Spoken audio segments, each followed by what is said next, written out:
وضو کا بیان. نیند سے جاگ کر پہلے ہاتھ دھوئیں. صبح جب پہلے آپ واش روم میں پہنچے تو ہاتھ دھوئیں.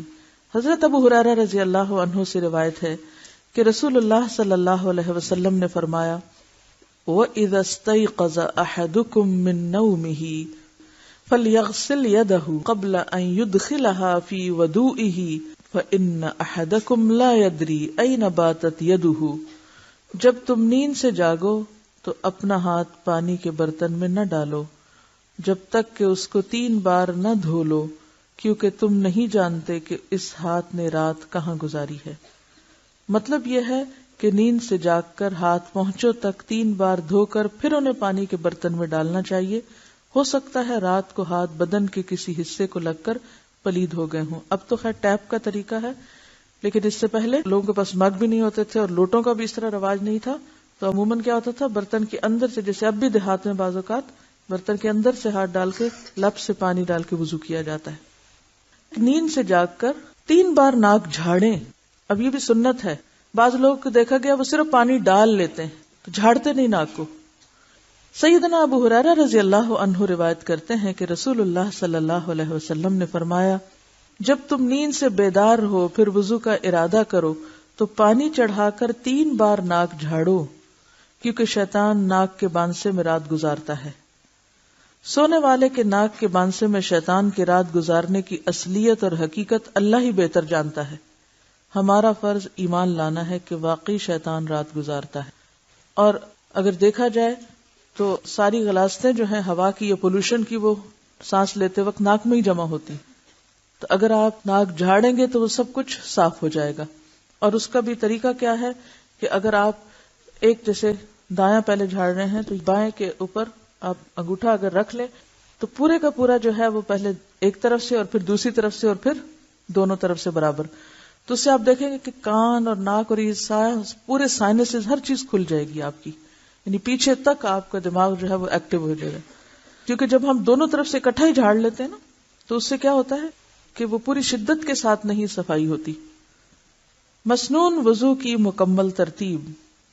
وضو کے شروع میں بسم اللہ ضرور پڑھنی چاہیے، کیونکہ رسول اللہ صلی اللہ علیہ وسلم نے صحابہ کرام سے فرمایا بسم اللہ کہتے ہوئے وضو کرو. واضح رہے کہ وضو کی ابتدا کے وقت صرف بسم اللہ کہنا چاہیے. الرحمن الرحیم کے الفاظ کا اضافہ سنت سے ثابت نہیں. نبی صلی اللہ علیہ وسلم نے فرمایا جو شخص وضو کے شروع میں اللہ کا نام نہیں لیتا اس کا وضو نہیں. رسول اللہ صلی اللہ علیہ وسلم جوتی پہننے، کنگھی کرنے، طہارت کرنے اور غرض تمام کاموں میں دائیں طرف سے شروع کرنا پسند فرماتے. یہ عادت بھی ہمیں ڈالنی ہے. کیا؟ ہر کام دائیں جانب سے. پھر دونوں ہاتھ پہنچوں تک 3 بار دھوئیں. ہاتھوں کو دھوتے وقت ہاتھوں کی انگلیوں کے درمیان خلال کریں، یعنی صرف اوپر سے نہیں دھوئیں بلکہ اندر کے حصوں کو بھی گیلا کریں انگلیوں میں انگلی ڈال کے. پھر ایک چلو لے کر آدھے سے کلی کریں اور آدھا ناک میں ڈالیں اور ناک کو بائیں ہاتھ سے جھاڑیں. یہ عمل 3 دفعہ کریں. پھر 3 بار منہ دھوئیں یعنی چہرہ. پھر ایک چلو لے کر اسے ٹھوڑی کے نیچے داخل کر کے داڑھی کا خلال کریں. پھر دایاں ہاتھ کوہنی تک 3 بار دھوئیں. پھر بایاں ہاتھ کوہنی تک 3 بار دھوئیں. ایلبو کو کہتے ہیں کونی، اور یہ جو ہڈی ہے یہ شامل ہونی چاہیے اس میں. پھر سر کا مسح کریں. دونوں ہاتھ سر کے اگلے حصے سے شروع کر کے گدی تک پیچھے لے جائیں، یعنی جہاں تک بالوں کی جڑیں ہیں. پھر پیچھے سے آگے اسی جگہ لے آئیں جہاں سے مسح شروع کیا تھا. یعنی جیسے خواتین کے بال لمبے ہوتے ہیں یا ان کے الجھنے کا ڈر ہوتا ہے تو آپ اس کو اس طرح کر کے بھی آہستہ آہستہ لا سکتے ہیں. ضروری نہیں کہ پورے بال پیچھے سے آگے الٹائیں. آپ نے سر کا 1 دفعہ مسح کیا. سر کا مسح 3 بار نہیں 1 بار، لیکن پورے سر کا مسح.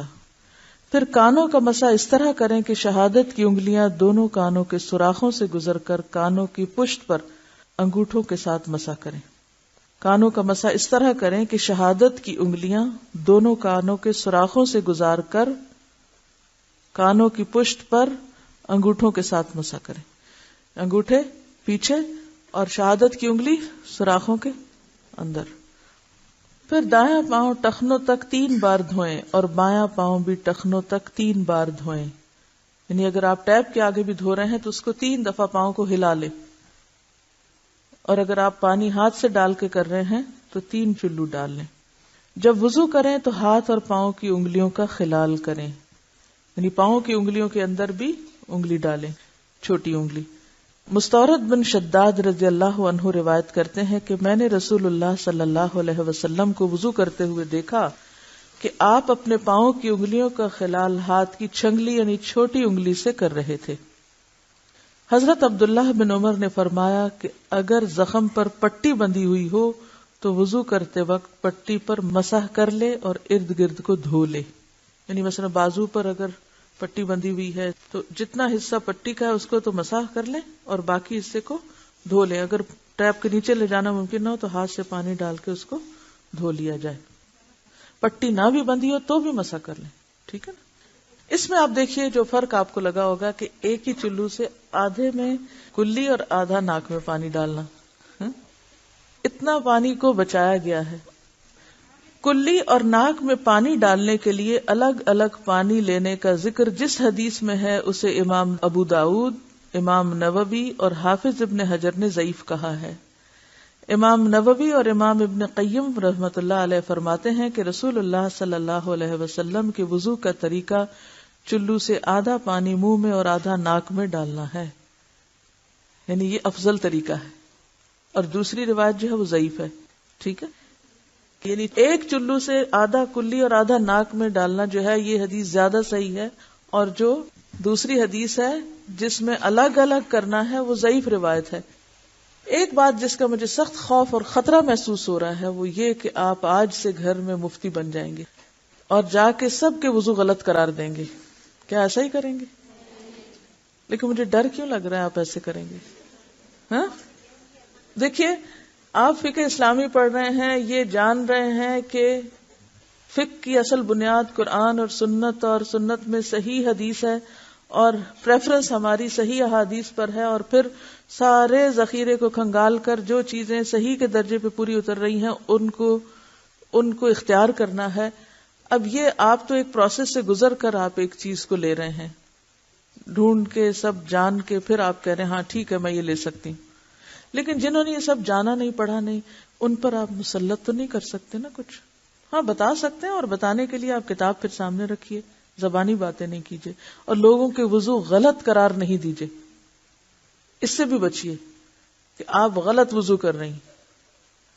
آپ یہ کہہ سکتی ہیں کہ آپ نے اگر صحیح حدیث کا انتخاب کر کے بہتر وضو کیا ہے تو دوسرے کا غلط نہیں ہے. ٹھیک ہے، بجائے اس کے کہ وہ نماز پڑھتا رہے، ایسا نہ ہو کہ آپ کا طرز عمل اس کو نماز سے ہی بھگا دے. یہ زیادہ اہم نقطہ ہے سیکھنے کا بنسبت افضل اور بہترین چیزیں سیکھنے کے. اور ایسے لوگوں کو بھی آرام سے بتا سکتے ہیں جو خود سننے کے سمجھنے کے طلبگار ہوں اور بس بلا وجہ کسی کے بھی پیچھے نہیں. اب دیکھیے کہ میں نے یہ کتاب آپ کے سامنے کیوں رکھی، تاکہ دلائل آپ کے سامنے ہوں، اور اگر آپ کو میں دلائل کے بغیر خود اپنے حکم کے طور پہ سناتی تو شاید آپ کے لیے بھی قبول کرنا آسان نہ ہوتا. چلیے آگے چلتے ہیں. رسول اللہ صلی اللہ علیہ وسلم نے فرمایا کانوں کا تعلق سر سے ہے، یعنی سر کا مسح جو قرآن میں آتا ہے نا فَامْسَحُوا بِرُؤُوسِكُمْ، تو کان بھی سر کا حصہ ہے. یعنی اگر کوئی پوچھے کہ دلیل کیا ہے تو اس میں آپ صلی اللہ علیہ وسلم نے یہی دلیل دی ہے کہ کان سر کا حصہ ہے، یعنی کانوں کا تعلق سر سے ہے. اسے ابن جوزی وغیرہ نے صحیح کہا ہے اس حدیث کو. اس کا مطلب یہ ہے کہ کانوں کے لیے نئے پانی کی ضرورت نہیں، یعنی مسح کرتے وقت وہ سر ہی کے مسح میں شامل ہے. کانوں کے مسح کے لیے نئے پانی لینے والی روایت کو حافظ ابن حجر نے شاذ کہا. شاذ کیا ہوتا ہے؟ ان یوزول، انوکھی رائے جو جمہور سے ہٹ کر ہو. حافظ ابن قیم رحمت اللہ علیہ فرماتے ہیں کہ گدی کے نیچے گردن کے الگ مسح کے بارے میں قطعاً کوئی صحیح حدیث نہیں ہے. گردن کے الگ مسح کے بارے میں قطعاً کوئی صحیح حدیث نہیں ہے.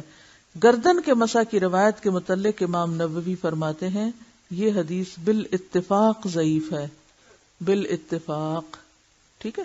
اچھا، اب آپ جب وہ جاتے ہیں نا پیچھے تک لے جاتے ہیں تو خود ہی آپ کا ہاتھ کہاں تک پہنچ جاتا ہے؟ گردن تک پہنچ ہی جاتا ہے. اور پھر اسی کو واپس لے آتے ہیں. لیکن الگ پانی لے کے صرف اس طرح کرنا جو ہے، اس بارے میں کوئی حدیث صحیح نہیں، ضعیف ہی ہے.